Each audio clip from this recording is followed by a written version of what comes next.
Hi friends, ഇന്നത്തെ വീഡിയോയിലേക്ക് എല്ലാവർക്കും സ്വാഗതം.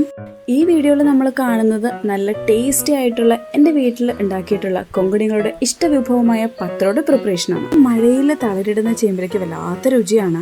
പിന്നെ ഒരു കാര്യം പറയാതിരിക്കാൻ പറ്റില്ല കേട്ടോ, ഓരോ സ്ഥലത്തെയും പത്രോടയ്ക്ക് വ്യത്യസ്തമായ രുചികളാണ്. അത് ഈ മണ്ണിൻ്റെയും പിന്നെ അതുപോലെ തന്നെ ഇലയുടെ ഒക്കെ വ്യത്യാസം വെച്ചിട്ടാണ് കേട്ടോ. ആദ്യം തളിരില നോക്കി പറിച്ച് അതിന് ചുവടെയുള്ള ഞരമ്പെല്ലാം മുറിച്ച് നീക്കി ക്ലീനാക്കി കഴുകിയെടുക്കി വെക്കും. അതിനുശേഷം പിന്നെ മഞ്ഞമാവ്, അതായത് നമ്മളിപ്പോൾ കാണുന്ന മഞ്ഞമാവില്ലേ, ബാറ്റർ, അതിൻ്റെ പ്രിപ്പറേഷനാണ്. പച്ചരി, പുഴുക്കലരി, തേങ്ങ, പുളി, വറ്റൽമുളക്, കായം, മഞ്ഞൾപ്പൊടി, ആവശ്യത്തിന് ഉപ്പ് എന്നിവ ഇട്ടിട്ട് മിക്സിയിൽ റവ രൂപത്തിൽ നന്നായിട്ട് അടിച്ചെടുക്കും. അതിനുശേഷം നമ്മൾ വീഡിയോയിൽ കാണുന്ന പോലെ ഓരോ ഇലകൾ വെക്കുമ്പോഴും അതിന് മീതെ നമ്മുടെ മാവ് നന്നായിട്ട് കൈകൊണ്ട് പുരട്ടി കൊടുക്കും. അത്യാവശ്യം വലിപ്പമുള്ള ഇലകളാണെങ്കിൽ 3-4 ഇലയാകുമ്പോഴത്തേനും നമ്മൾ വീഡിയോയിൽ കാണുന്ന പോലെ അങ്ങോട്ട് മടക്കി സെറ്റാക്കി വെക്കും. വീട്ടിലെ വിറകടുപ്പിൽ വെച്ച് പുഴുങ്ങിയെടുക്കുന്ന പത്രോടയ്ക്ക് ഒരു വല്ലാത്ത രുചിയും മണമാണ് കേട്ടോ.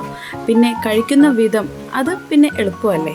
നല്ല വെളിച്ചെണ്ണയോ അതുപോലെ തന്നെ ഒരു തവണ ഉപയോഗിച്ച വെളിച്ചെണ്ണയോ എടുത്ത് അതിൽ മുക്കി കഴിച്ചാലുണ്ടല്ലോ എൻ്റെ സാറേ, ചുറ്റുള്ളതൊന്നും കാണാൻ പറ്റില്ല.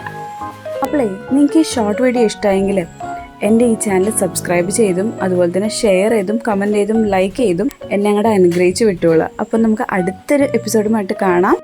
ബൈ.